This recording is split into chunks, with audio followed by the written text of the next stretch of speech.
क्या आपको पता है कि अगर फेविक्विक आंखों में चली जाए तो क्या होगा? और क्या आपको पता है कि ट्रेन के लास्ट डिब्बे पर यक्स का निशान क्यों होता है? और क्या आप जानते हैं कि ताजमहल या कुतुब मीनार में सबसे ऊंचा कौन है? तो चलिए इस मसालेदार एपिसोड को स्टार्ट करते हैं। फैक्ट नंबर 1, जब आप पैदल चलते हो तब आप अपने बॉडी के 200 मसल्स का इस्तेमाल करते हो, यानी सिर्फ एक स्टेप चलने के लिए 200 मसल्स का इस्तेमाल होता है। फैक्ट नंबर 2, एक चींटी को कितनी भी हाइट से यानी कितनी भी ऊंची बिल्डिंग से आप फेंक दोगे तो उसके ऊपर कोई भी प्रभाव नहीं पड़ेगा, यानी उसके ऊपर कोई भी चोट नहीं आएगी, क्योंकि उनका जो वेट होता है वो बहुत ही कम होता है।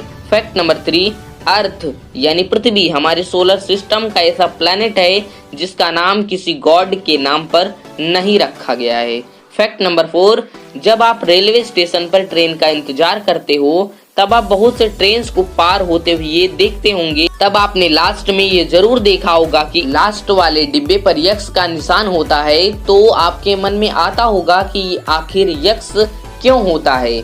आखिर में यक्स एक साइन होता है, यह दर्शाता है कि यह ट्रेन का आखिरी डिब्बा है। और यही नहीं बल्कि ट्रेन में यल भी लिखा होता है, जिसका मतलब होता है लास्ट व्हीकल, मतलब कि आखिरी डिब्बा। जब ट्रेन स्टेशन से गुजरती है तो स्टेशन मास्टर यह देखता है कि क्या इस ट्रेन के आखिरी में यक्स और यल का निशान है या नहीं। अगर नहीं होता है तो वह तुरंत रेलवे डिपार्टमेंट को रिपोर्ट कर देता है, क्योंकि यक्स नहीं है इसका मतलब कि कुछ डिब्बे रास्ते में छूट गए हैं, यानी 2 डिब्बों के बीच लिंकर टूट गया है। इसलिए इमरजेंसी के चलते उस पटरी पर चलने वाली सभी ट्रेन को रोक दिया जाता है। हालांकि ऐसा होने की पॉसिबिलिटी बहुत ही कम है, लेकिन लोगों की जान को बचाने के लिए ऐसा करना पड़ता है। आपके मन में एक सवाल आ रहा होगा कि क्या रात में भी यक्स दिख पाता है? नहीं, रात में तो यक्स नहीं दिख पाता, लेकिन उसके नीचे आप जो स्क्रीन पर एक बत्ती देख रहे हैं वैसी एक बत्ती होती है जो रात में जलती और बुझती रहती है। यानी रात में स्टेशन मास्टर उस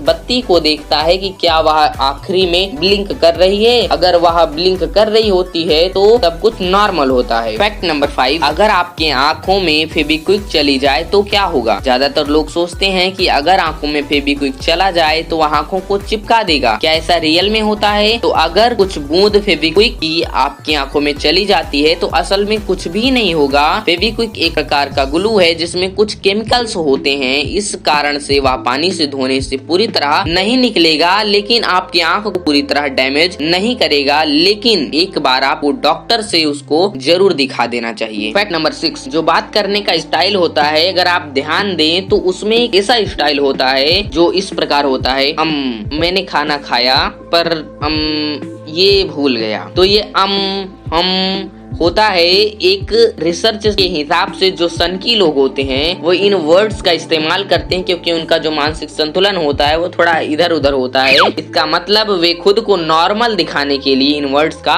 इस्तेमाल करते हैं। फैक्ट नंबर 7, यदि आपसे पूछा जाए कि ताजमहल ऊंचा है या कुतुब मीनार तो आप कहेंगे कुतुब मीनार, लेकिन मैं आपको बता दूं कि ताजमहल कुतुब मीनार से 5 फुट ऊंचा है। फैक्ट नंबर 8, यदि कोई व्यक्ति अपने अधिकार में सिक्कों को पिघलाता है या नष्ट करता है तो इंडियन कॉइंस एक्ट 2011 के अधीन अधिकतम 7 साल की कैद हो सकती है। दोस्तों, आप लोगों को ये वीडियो कैसा लगा कमेंट में लिखकर बताइएगा, और इस चैनल को सब्सक्राइब कर दीजिएगा और बेल के आइकन को भी प्रेस कर लीजिएगा, जिससे आगे हमारी आने वाली सारी वीडियोस आप तक सबसे पहले पहुंच सके।